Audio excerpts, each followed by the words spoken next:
Covert narcissists tend to be more cunning with their manipulation and often portray themselves as the victim to avoid accountability. They rely heavily on guilt-tripping, shaming, confusion, and doubt to manipulate people. Following are 11 commonly used phrases covert narcissists use to get what they want. I'm joking. Claiming what they said was only a joke is one of the most common ways covert narcissists escape accountability. Or they claim it was only constructive criticism. Regardless of how hurtful or offensive their comments may be, the moment you confront them about their behavior, they act the victim who didn't know you are so sensitive to criticism or teasing. This puts you in a double bind, because if you let it be, they win. But if you stand your ground against their insults, they will portray you as a cruel person who attacks people who just have a bit of fun with you, or people who give you constructive criticism. The focus then shifts to your reactions rather than the narcissist insults or actions, and allows them to often escape without consequences. Sometimes they may even start sobbing or profusely apologize, which may cause you to feel guilty or ashamed for calling out their behavior. Their claims of only joking or giving you constructive criticism can cause confusion in you and make you wonder if you are not maybe overreacting, which can erode your belief in your right to defend yourself when others insult you. I didn't ask for your help. Narcissists have a deep need to believe they are superior to others and that they don't need anyone. Even a covert narcissist who acts like a victim and complains often does not want their problem solved, as it removes their way of getting attention. It may also remove their excuse for why they cannot do something or are not successful. If you help them without them asking you, they will often resent you for it. They may waste the food or money you give them, or refuse to use the item you bought them to help them out, such as an alarm clock so that they can be on time. They may hit back with, I didn't ask for your help, or I don't need your help. This can be very frustrating, especially if you see the children or partner of a narcissist suffer, while the narcissist seems to be unable to or unwilling to do something about their situation. This tactic is often used when you try to point out how much you have done for a narcissist or ask for a favor back. You may have helped them for years when they complain about something and you just fix it or give them support without them asking for it or thanking you for it. When you finally had enough of being used without them recognizing what you did for them, they just turn around and say, I never asked you to help me. This way they get away without needing to thank you or owe you anything, as well as hold on to their belief that they are superior to you and that they never needed you because they never asked you for help, or that they did not need to ask you because it is your duty to help them. It can even reinforce their belief that they are special and that you did all the things for them because they deserve it, because they are so special or have suffered so much that everyone on the planet owes them. Sometimes they may surprise you by paying for something without you asking them, like a cheap takeout or a few items you want to buy. When you thank them for it, they may reply with, Oh, it is for all the help you did for me, as if this small act of kindness is sufficient to repay you, and now they don't owe you anything anymore, including an actual thank you. You are so selfish. Narcissists believe they are entitled to anything they want, and that no one has a right to say no to them. If you say no to them, they believe you are denying what is owed to them and neglecting your duty to give to them. They may even believe that you are stabbing them in the back if you say no to them, as often they believe you do it on purpose and not because you have a valid reason to say no. They also often believe that anything you have is theirs, or that they made you, or that you could not have been where you are in life without them. Thus, they feel you owe them everything in life, and that if you do not give them what they want, then you are selfish and ungrateful for what they have done for you. Even if they abused or neglected you, they must still believe that it somehow made you a stronger person, and that's why you are successful. So they did you a favor by abusing you, and now you owe them. Their entitlement and need to be special and better than others do not allow them to see other people's needs as more important than theirs, for that implies the other person is more important than the narcissist. Their lack of concern or care, as well as their lack of empathy for others, also do not allow them to understand or care to understand the other person's situation and how the narcissist's demands affect the person. Their thinking often resembles that of an entitled 4-year-old who just cannot comprehend that other people have feelings, needs, dreams, and wants, and that the narcissist is not the most important thing in other people's lives. Saying no to a narcissist can also make them feel that they lost control over you, and that you will abandon them and possibly even expose them and their abuse. They may also fear that they are no longer able to control other people and that everyone will abandon them. Thus, they may lash out at you or try to make you feel guilty or ashamed in order to get you to comply with their wishes so that they can feel they are still in control in order to suppress their insecurities. Their actions can then be more about regaining control rather than getting what they wanted in the first place, which is often why their actions may seem so over the top and their anger and the way they treat you so out of context for the simple thing you said no to, or even just because you disagreed about a simple thing. You don't love me anymore. Narcissists often believe that your love or care for them is reflected in what you do for them. When they feel that you are no longer providing the attention, validation, and resources they believe they deserve, or they grew accustomed to what you give them, they may accuse you of no longer loving them or caring about them to guilt trip you into giving them more attention and resources. They may even use it to justify their abusive behaviors or for cheating on you by claiming you no longer give them what they need, so they needed to get it elsewhere, or that they are only abusive to you because you purposefully neglect them. They may also use this tactic to claim that the reason they are not changing, even if they are in a self-help program, is because you don't support them enough, which is a convenient way for them to avoid changing or taking responsibilities for their actions. As long as they can shift the blame for their behaviors, they have no reason to change. No one appreciates me or what I do. Sometimes the covert narcissist does not directly want to accuse you of no longer giving them the praise, validation, and resources they think they are entitled to.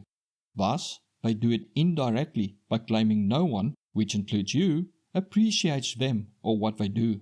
It can even be a warning to you if they plan to leave you, so that when they do leave you, they can justify to themselves that you are the bad person for not living up to their expectations, and thus they had to leave you to find someone who would give them what they think they deserve. The problem is that since they never make their needs known, it is almost guaranteed that they will be disappointed. This tactic is also sometimes used to play the victim and avoid accountability for when they did something that you are unhappy with. They may go into your room and without your permission throw some of your stuff away out of spite. When you get angry, they act the victim and claim that they just wanted to help you clean up and that no one ever appreciates them. They can then accuse you of not appreciating all the other things they do for you, which is done to take the focus away from the actions they did to hurt you. I didn't say or do that. Narcissists struggle to accept that they made mistakes, are flawed, or that their actions could cause any negative consequences for them, or that their situation is as a result of their actions, or that they caused you harm in any way. For that means they are not perfect and superior to others. To maintain their image, they have a deep need to shift blame to others. Thus, denial is often one of the first things they will do when their actions are brought to light. It does not matter if you have physical proof of what they did or said. They will deny that as well, claim the evidence is fake, or just destroy the evidence and then ask you with a smirk, "Where is your evidence?"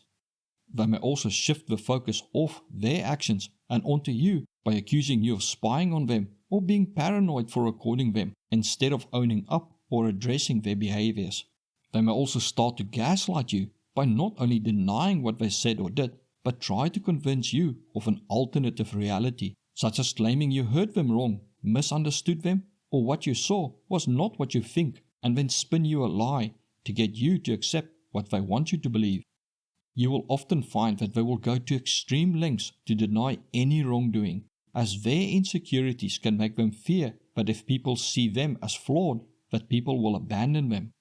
Thus, you pointing out their flaws or mistakes can cause extreme negative feelings and even dread in them that they do not know how to deal with.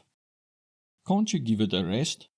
Narcissists think that if they decided a discussion is over, then that should be the end of it.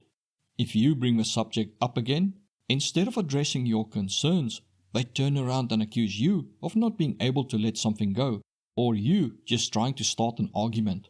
They may give you a fake apology, such as just saying, "I'm sorry," or "I'm sorry you feel that way," and then expect that it is enough and you must just drop the subject, no matter what they did to you.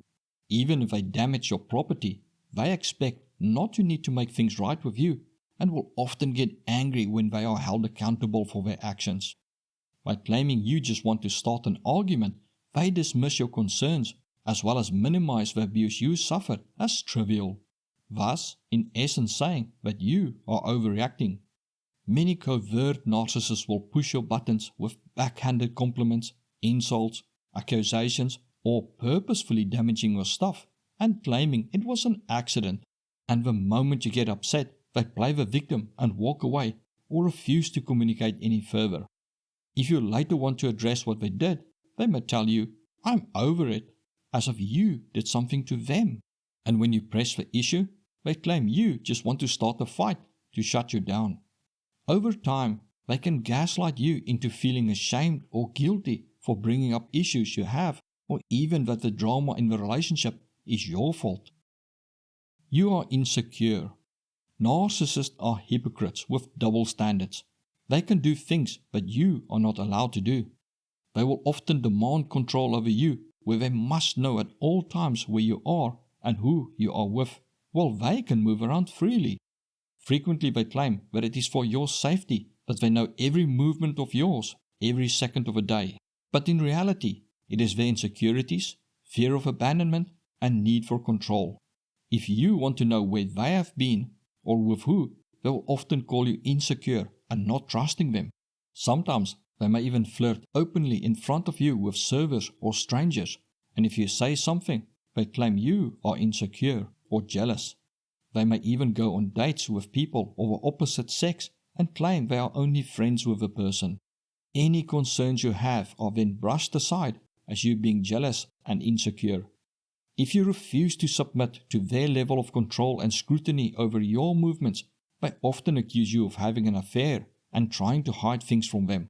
But if you want to know their movements, they also accuse you of having an affair, and that is why you want to know where they are, so that you don't get caught out. Frequently, what the narcissist accuses you of doing is what they have, are, or want to do. Why can't you be more like X? A classic way to devalue you is to compare you negatively to someone else. This can be to evade responsibility for their actions by claiming someone else never had a problem with them, or get you to do more by claiming someone else does so much more than you for the narcissist. Or it may be to make you afraid of losing the narcissist, such as claiming that their ex was so much better than you, and then later saying that their ex wants them back. This comparison is called triangulation, and is often used by narcissists to pit you against someone else to compete for the attention of a narcissist. The aim is to make you feel like you are coming up short and that someone else is giving the narcissist what they want. Thus, you may lose the attention and validation of a narcissist, or the narcissist may even leave you. This only works properly if you have been made to believe you need the narcissist's validation and fear someone else taking your place. The brilliance of this statement for the narcissist is that they can just say that you failed them without saying specifically what. Thus, you will go out of your way to impress them and do things for them while they keep on moving the goalpost and claiming you still fall short. You may even be competing against a made-up ex of theirs who supposedly wants them back and stalks them when it is all a lie to extract as much resources out of you as they can. Often the narcissist will dump you when someone else with more resources than you, or someone who excites the narcissist with new validation and attention comes along. You are imagining things. This statement is part of gaslighting you, where the narcissist denies things straight to your face while also trying to make you believe that there is something wrong with you, in that what you think you saw, you imagined or hallucinated. They may even say that you are crazy and need help. Here the narcissist doesn't just want to deny what they said or did, or give you an alternative explanation, such as you misheard or misunderstood them, but they want to make you believe that you are losing your mind and cannot trust your own memory, mind, and experiences. They want to break your confidence down in yourself, as well as make you believe you no longer can trust yourself with anything, so that they can take full control of your life and possibly finances. Over time, they may start to take over your paycheck and run the finances, as you cannot be trusted, even if you are the sole provider. They may even get you to sign over your house or business or other assets to them. This gives them full control over your life and assures them that you will not leave them. However, often they leave and take everything. This tactic is unfortunately frequently done to elderly people in order to gain access to their pension or savings and other assets. If you leave me, I will suffer. Narcissists may claim that you will never find someone as good as them, or that no one will ever love you, in hopes that your fear of being forever alone will make you stay in the relationship. However, covert narcissists love to play the victim and use guilt tripping or shaming by claiming that if you leave them, they will suffer and that their suffering will be all your fault. Thus, you are a horrible person if you leave them, even though they abuse you. They may on purpose sabotage their career so that they are financially dependent on you, or may on purpose sabotage their health with poor eating and poorly taking care of themselves, and may even fake an illness to claim that they cannot take care of themselves and will possibly die if you leave them. Some may even claim that they will hurt themselves if you leave them and that their death will be your fault, or they may try to make you feel guilty for putting them out on the street. This is emotional blackmail. You are not responsible for their actions or responsible for stopping them from harming themselves, nor are you obligated to take care of a person who abuses you. Learn more about narcissism by watching the video suggested to you right now.